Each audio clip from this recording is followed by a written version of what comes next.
വളരെ സ്പെഷ്യലായിട്ടുള്ള ഒരു ഗസ്റ്റാണ് നമ്മുടെ കൂടെ ഉള്ളത്. കൊച്ചിക്കാർക്കൊക്കെ ഇദ്ദേഹത്തെ കണ്ടിട്ടുണ്ട്, ഇദ്ദേഹത്തിൻ്റെ പാട്ടുകൾ കേട്ടിട്ടുണ്ട്. ശ്രീ നവാസ് മൊയ്തു, സ്വാഗതം. Thank you.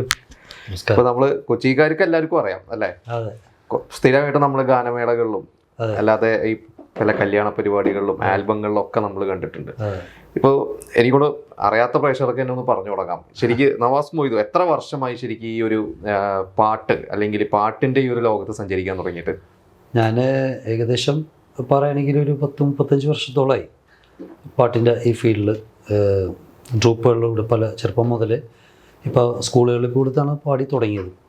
ഇപ്പോൾ വന്ന് പിന്നെ ഒരു സമയമായപ്പോൾ ഒരു ഏകദേശം ഒരു 17-18 വയസ്സ് സമയമായപ്പോഴത്തേനും ട്രൂപ്പിലൊക്കെ കയറാൻ തുടങ്ങി. കാരണം പാട്ടുകൾ പലയിടത്തും ഇങ്ങനെ ഏതൊരു ഫംഗ്ഷനിലൊക്കെ പോകുമ്പോൾ, കല്യാണ വീട്ടിലൊക്കെ പോകുമ്പോൾ ഒരു പാട്ടൊക്കെ പാടുമ്പോൾ അതിൻ്റെ ഇതൊക്കെ മനസ്സിലാക്കി അങ്ങനെ വേറൊരു ഒരു സദസ്സിൽ ഇങ്ങനെ ഒരു പ്രോഗ്രാം ഞാൻ 2 ദിവസം അടുപ്പിച്ച് പോയി അവിടെ പാടിക്കാനപ്പോൾ ഒരു ട്രൂപ്പായിരുന്നു അത്, കൊച്ചിൻ ടാലൻ്റ് എന്ന് പറഞ്ഞിട്ട്. അവരാണ് എന്നെ ഫസ്റ്റ് അവരെ കൈപിടിച്ച് ട്രൂപ്പിലോട്ട് കയറ്റുന്നത്. അന്ന് ശരിക്കും പറഞ്ഞാൽ കൊച്ചിൻ ഇബ്രാഹിം കേക്ക് ഉണ്ട് ആ ട്രൂപ്പിൽ. ശരിക്കും ഇപ്പോൾ ഈ എറണാകുളത്ത് കൊച്ചി, ഫോർട്ട് കൊച്ചി, മട്ടാഞ്ചേരി എന്ന് പറഞ്ഞു കഴിഞ്ഞാൽ കലാകാരന്മാരുടെ ഏരിയ ആണ്. ശരിക്കും എറണാകുളത്ത് ഏറ്റവും വലിയ കലാകാരന്മാർ വന്നത് അതാണ്. ശരിക്കും ഏത് ഭാഗത്താണ് വീട്? ഈ മട്ടാഞ്ചേരി പരിസരത്തല്ലേ? ശരിക്കും ഞങ്ങൾ എന്ന് പറഞ്ഞാൽ മട്ടാഞ്ചേരി മണ്ഡലമാണ്, നമ്മൾ മൊത്തം മട്ടാഞ്ചേരി മണ്ഡലമാണ്.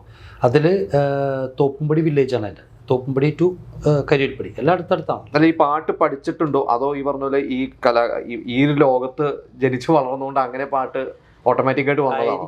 കാരണം പാട്ട് ഞാൻ സത്യത്തിൽ പഠിച്ചിട്ടില്ല. പക്ഷേ എൻ്റെ ചെറുപ്പത്തിൽ, എൻ്റെ കുഞ്ഞിൽ എനിക്ക് ഒരുപാട് ഈ നമ്മളെ സെർലാക്ക് പോലത്തെ പൗഡറുകളൊക്കെ ഉണ്ടല്ലോ, അതിൻ്റെ ടിന്നുകളൊക്കെ ഇങ്ങനെ വീട്ടിൽ ഇഷ്ടം പോലെ കഴിച്ചത്. അപ്പോൾ എൻ്റെ മദറും ഫാദറും പഴയ ആൾക്കാർ പറഞ്ഞു കേട്ടിട്ടുള്ളതാണ്. അപ്പോൾ ഞാൻ ഈ പാട്ടുകളൊക്കെ കൂട്ടി വെക്കും. എന്നിട്ട് ഈ വടികൾ ഇങ്ങനെ 3 കൂടി കെട്ടിയിട്ട് ഈ പാട്ട് അതിൽ കമത്തി വെച്ചിട്ട് ഇങ്ങനെ അടിച്ച് കുഞ്ഞിലെ പാടും. അപ്പോൾ ഫാദറിൻ്റെ ബിസിനസ്സുകാരും ഇവരൊക്കെ വീട്ടിലോട്ട് പോകുമ്പോൾ അവരോട് മുതുക ഇവൻ ഭാവിയിലൊരു വലിയ കലാകാരനായി മാറൂട്ട, ഒരു പാട്ടുകാരനാവാൻ ചാൻസ് ഉണ്ട്, ഇങ്ങനെയൊക്കെ പറയുമായിരുന്നു. അപ്പം പിന്നെ അതുപോലെ എൻ്റെ ഫാമിലിയിൽ എൻ്റെ അങ്കിളുമാരൊക്കെ പെട്ടിയൊക്കെ വായിച്ച് പാടുന്ന മൂത്ത അങ്കിളൊക്കെ. അവിടെ എല്ലാവരും കലാകാരന്മാരാണ്. കൊച്ചി മട്ടാഞ്ചേരി പോയി കഴിഞ്ഞാൽ ഒരു വീട്ടിൽ ഒരു കലാകാരനുണ്ട് തീർച്ചയായിട്ടും. കേരളം ഇപ്പം നമ്മളെക്കാളൊക്കെ നല്ല നല്ല പാട്ടുകാർ ഇഷ്ടം പോലെ ഉണ്ട് കൊച്ചിയിൽ. കാരണം നമ്മളിപ്പോൾ കേരളത്തിൽ തന്നെ നമ്മൾ എടുക്കുകയാണെങ്കിൽ ഏറ്റവും കൂടുതൽ നമ്മൾ ചരിത്രപരമായിട്ട് നോക്കുകയാണെങ്കിലും പഴയ നമ്മൾ കേൾക്കുമ്പോൾ മെഹബൂബ് ബായിൻ്റെ ബൈക്ക എല്ലാം വെച്ച് നോക്കുകയാണെങ്കിൽ നമ്മൾ ശരിക്കും പ്രശസ്തമായിട്ടുള്ളൊരു കേന്ദ്രം മട്ടാഞ്ചേരി തന്നെ, ഫോർട്ട് കൊച്ചി മട്ടാഞ്ചേരി തന്നെയാണ് കല. ഇന്നും അവിടെ സ്ഥിരമായിട്ട് വൈകുന്നേരങ്ങളിൽ, രാത്രി കാലങ്ങളിൽ 7 മണി 6:30 മണി തൊട്ടിട്ട് 10 മണി വരെയൊക്കെ എല്ലാ ക്ലബ്ബുകളുടെ മേളിലും ഇന്നും സംഗീതം ഇങ്ങനെ നടന്നുകൊണ്ടിരിക്കുകയാണ്. പല ജോലി ചെയ്യുന്നവരായിരിക്കും, എല്ലാവരും പല ജോലി ചെയ്യുന്നവർക്ക്. എല്ലാവരും അതിൽ വലിയവനോ ചെറിയവനോ അങ്ങനെയൊന്നുമില്ല. എല്ലാവരും വന്ന് വൈകുന്നേരം വന്ന് ഒത്തുകൂടി പരസ്പരം എല്ലാവരും പെട്ടി തബല ഇതൊക്കെ വെച്ചിട്ട് ഇപ്പോഴുണ്ട് പല പല ക്ലബ്ബുകളും. മെഹബൂബ് മെമ്മോറിയൽ ഓർക്കസ്ട്രൻ്റെ അവിടെ ഉണ്ട്. അത് വെള്ളിയാഴ്ചകളാണ് അവിടെ സ്പെഷ്യലായിട്ട്. മറ്റുള്ള സ്ഥലങ്ങളിൽ പിന്നെ ഫോർട്ട് കൊച്ചി കുന്നുംപുറം ജംഗ്ഷനിൽ ഒരു മെഹഫിൽ ഓർക്കസ്ട്ര ഉണ്ട്, അവരുടെ മേളിലും. അവർ സാധാരണക്കാരാണ്, അവർ ബിസിനസ്സുകാരും ഉണ്ട്. അവരിതുപോലെ അവരിപ്പോൾ പ്രോഗ്രാമൊക്കെ ചെയ്യാൻ തുടങ്ങി. പിന്നെ അതുപോലെ മ്യൂസിക് സോൺ, അത് നമ്മുടെ ഗോൾഡൻ ജംഗ്ഷനിൽ മേളിൽ അമ്മായിമുക്ക് എന്നൊക്കെ പറയും, അവിടെ ഫേമസ് ആയിട്ട് സ്ഥലവും. അതിൻ്റെ മേളിൽ തന്നെ ഒരു വലിയൊരു കൂട്ടായ്മയുണ്ട് മ്യൂസിക് സോൺ എന്ന് പറഞ്ഞിട്ട്.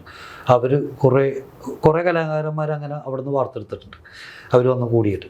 പിന്നെ സായാഹ്ന കൂട്ടം, അത് വേറെ പ്രായമുള്ളവരെ കുറേ പല പല പോലെ ഉണ്ട് ഇപ്പോൾ. അതുകൊണ്ട് സത്യം പറഞ്ഞാൽ ഡെയിലി പേപ്പർ എടുക്കുമ്പോഴും ഫോൺ തുറന്നു കഴിഞ്ഞാൽ അപ്പോൾ തന്നെ ഓരോരുത്തരുടെ പ്രോഗ്രാമുകളാണ്. ഇത് കാണാൻ നേരമില്ല എന്നുള്ളൂ നമുക്ക്. അപ്പോൾ ഈ പറഞ്ഞ സ്കൂളിൽ പഠിക്കുമ്പോൾ പാടി തുടങ്ങി, പിന്നെ ഈ ഒരു ട്രൂപ്പുകളിലൊക്കെ പോയി തുടങ്ങിയത് എപ്പോഴാണ്? അത് കഴിഞ്ഞിട്ട് ഒരു 18 വയസ്സൊക്കെ?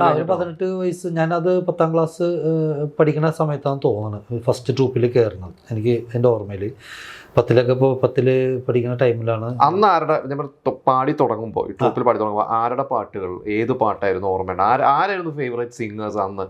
അന്ന് തമിഴ് പാട്ടിലാണ് ഞാൻ കൂടുതൽ സ്പെഷ്യലൈസ് ചെയ്തത്. തമിഴ് ആരായിരുന്നു? SPB തന്നെയാണോ? SPBൻ്റെ പാട്ടൊക്കെ ഇപ്പോൾ ഇതൊക്കെ ഉണ്ടല്ലോ, മറ്റേ പുതു വസന്തങ്ങൾ എന്ന് പറയുന്ന പാട്ട്, അതിൻ്റെ പാട്ട് മറ്റേ ഗുരുവായൂരപ്പ. പിന്നെ ഇതുണ്ടല്ലോ, അതാണ് ഇത് മുതലാവർ പാട്ട്, ഇങ്ങ് നിനക്കും താളം പോട്ട്, ഇങ്ങനെയുള്ളൊരു പാട്ടൊക്കെ ഉണ്ട്.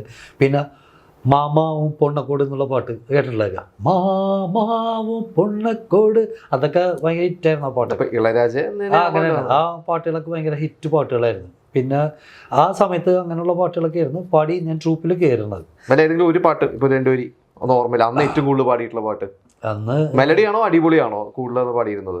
എല്ലാം കൂടുതൽ അന്ന് ഫാസ്റ്റ് നമ്പേഴ്സാണ് പാടിയിരുന്നത്.